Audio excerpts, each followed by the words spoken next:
I'm Craig. I'm a addiction and 12-step counsellor. I work here at Oasis, and I'm active recovery myself, work in a 12-step program. I try and help people to understand what their addiction is, how it manifests in their lives, what it looks like, and what the remedy is, basically, what the solution is. Yeah, I'm in recovery myself. I've been clean and sober for a number of years, and the only way I know how to maintain continuous sobriety is through a 12-step program with guidance of others, basically. Addiction is it's a threefold illness.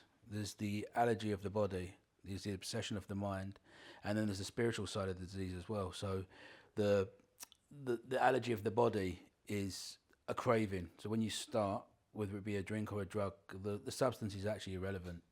When you have one, the second one's coming, the third one's coming, the fourth one's coming. You can't stop. You set off this craving. And then that's the allergy. You know, an addict has this physical difference from a normal human being, someone who can drink normally or use normally.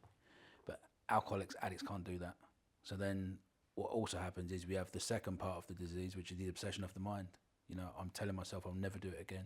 I will never do it again, and I'm doing it again. You know, I can't stop. When I haven't got a drink or a drug, I'm then in that place where I'm trying everything to get one, you know, whatever that means. And you need to break that obsession. And the only way I know how to do that is by making meetings, understanding what you actually suffer with, which is outlined in a 12-step book, you know, the text, the basic text, the big book, whether it be AA, NA, CA, various different fellowships. That's Alcoholics Anonymous, Cocaine Anonymous, and Narcotics Anonymous. Literature is all very much the same. I use mostly more the Alcoholics Anonymous literature. I think the spiritual awakening, the spiritual experience, which is the third part of the disease, this soul sickness that an addict suffers with, this spiritual malady that centers in the spirit, basically. That's what needs to be really tapped into. So there needs to be some sort of spiritual experience so you can actually stay clean and sober, because the drink and the drug's not actually the problem. It's why do I need to drink and drug is the problem. So I help a client find out what that looks like, how that is in their lives, and then the solution is, it's the program. It's a 12-step program is the solution to maintain continuous sobriety, because most alcoholics, most addicts, when you stop, that's when the real problems actually start. When you don't have the drink or the drug, you don't have the medicine to fix this spiritual malady that centers in the soul. Actually, that's where it centers. You know, so I try and show them through my own experience and through the literature how it looks. You know, because we're all very much the same. Addicts, alcoholics. You know, we suffer with the same illness, the same disease. And I only believe there is one solution, because it's worked for me, and I don't know another solution. So, in the very beginning of the big book, there's the doctor's opinion, which is Dr. Silkworth, and it talks about this an alcoholic or an addict. We have this default setting of restless, irritable, and discontent. You know, we can't sit still.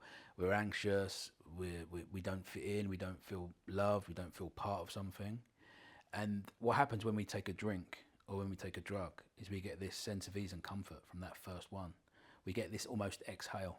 You know, any alcoholic, any addict, they understand that exhale, because normally what happens, you take that drink or that drug and you get this, I can breathe.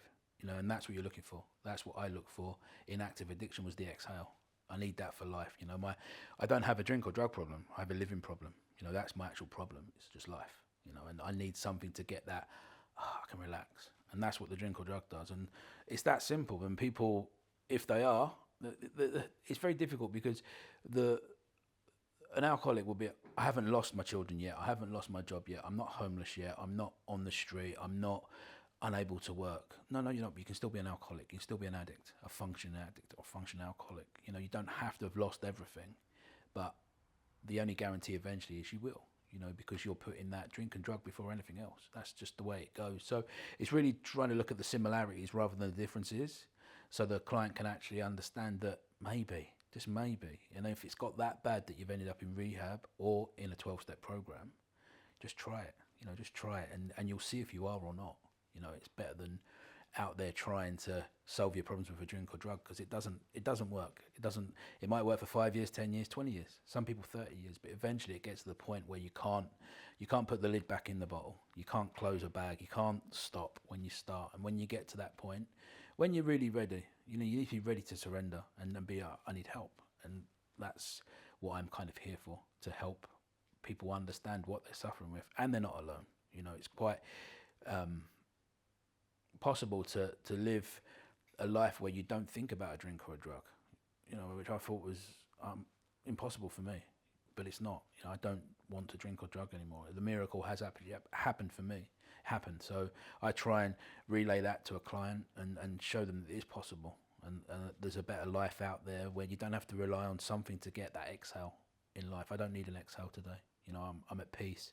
There's a little bit of calmness in my life. I can relax. I can sit still. I don't need to change the way I feel. You know, and with addiction as well, it's you stop drinking, you stop drugging. There's other behaviours, there's other addictions, there's cross addictions that come into play because I still need to change the way I feel. You know, and that's why it's really important to understand you need a solution for living. You know, you need to be able to live, and that's the problem that I've always had in my own life. So for me, it's just really my experience. Well, hopefully they'll believe what I'm telling them, because they'll say, okay, well, I believe what you're saying. You know, that's normally one addict to another addict. That's how you kind of get through. Is that they just know. We speak the same kind of language, and the journey really it's from this in your mind to your heart. The journey from the head to the heart. So it's quite a difficult journey. You know, and this negative thinking, this self-loathing, this self-pity doesn't stop in an addict. It's all negative, and we have to try and flip that so we can actually be in a place where we can be a little bit kinder to ourselves. We can live and we can start enjoying life again, because active addiction, you're actually in hell. It's a living hell, and you just need a little step up, a little hand up to get out of that, and that's what I try and do. My job here at Oasis is to help people try and get clean, try and get sober, and then continue to maintain that sobriety. That's what we do here at Oasis.